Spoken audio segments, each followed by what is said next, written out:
എടാ good morning. എന്തുണ്ട് വിശേഷമൊക്കെ? സുഖമായിട്ടിരിക്കുന്നു. രാവിലെ പോവല്ലേ? Okay okay. അപ്പം ടെൻഷൻ അടിക്കൊന്നും വേണ്ട, നീ പോയിട്ട് വാ. എന്തുകൊണ്ട് വിളിക്കണേ, ബാക്കി നമുക്ക് അറേഞ്ച്മെൻറ്റ് ചെയ്യാം കേട്ടോ. ഓക്കെ, താങ്ക് യുടാ. ആരാ ഇത്? ഡോക്ടർ ആക്ച്വലി നമ്മുടെ ഒരു ഫ്രണ്ടാണ്, അവൻ US-ല്. ഓക്കെ. ആക്ച്വലി അവരുടെ മാരേജ് കഴിഞ്ഞിട്ട് ഇപ്പോൾ ഓൾമോസ്റ്റ് 7 years ആയി. അപ്പോൾ അവർ 3-4 years ഫുൾ പ്ലാനിങ് ആയിരുന്നു, ഫാമിലി പ്ലാനിങ് ആയിട്ട് വേണ്ടത് വെച്ചെങ്കിൽ പോകുമായിരുന്നു.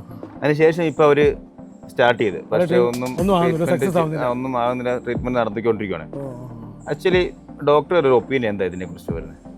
ഞാൻ പറയാം, കല്യാണം കഴിഞ്ഞിട്ടും നോർമൽ രീതി ട്രൈ ചെയ്തിട്ട് 1 വർഷമായിട്ട് ഒരു നോർമൽ രീതി ട്രൈ ചെയ്തിട്ടും ആകാതിരിക്കുന്ന ഒരു അവസ്ഥയ്ക്കാണ് ഇൻഫെർട്ടിലിറ്റി അല്ലെങ്കിൽ കുട്ടികൾ ഉണ്ടാകാതിരിക്കുന്ന അവസ്ഥ എന്ന് നമ്മൾ പറയുന്നത്. അപ്പോൾ ഇപ്പോഴത്തെ ഒരു സിനാരിയിൽ ഇപ്പോൾ യങ് ജനറേഷൻസൊക്കെ കല്യാണം കഴിഞ്ഞിട്ട് അവർ ചൈൽഡ് ബെയറിങ്, അത് പ്രഗ്നൻസി ആവുന്ന കുറച്ച് ഡിലേ ആക്കും. 3-4 വർഷമൊക്കെ. അത് കഴിഞ്ഞിട്ട് പിന്നെ ഇവർ നോക്കുമ്പോഴത്തേക്ക് ആവത്തില്ല. ഇവർ അപ്പം തന്നെ ഇമ്മീഡിയറ്റ് ട്രീറ്റ്മെൻറ്റ് പോകും. അപ്പോൾ പിന്നെ ടെൻഷനായി ഒത്തിരി പ്രശ്നങ്ങളാണ്, പിന്നെ ആവത്തില്ല. അപ്പോൾ എനിക്ക് പറയാനുള്ള ഒരു അഡ്വൈസ് നമ്മൾ കല്യാണം കഴിഞ്ഞിട്ട് അധികം ആക്ച്വലി എന്തുകൊണ്ടാണ് ഇപ്പോഴത്തെ ഒരു ജനറേഷൻ്റെ ഒരു ലൈഫ് സ്റ്റൈൽ കൊണ്ടാണ്? ഇപ്പോഴത്തെ നമ്മുടെ ഒരു life style, junk foods, exercise ഇല്ലായ്മ, ഓവർ ടെൻഷൻസ്, ഇതെല്ലാമാണ് ഇതിലോട്ട് നയിക്കുന്ന പ്രധാനപ്പെട്ട ഒരു കാരണം.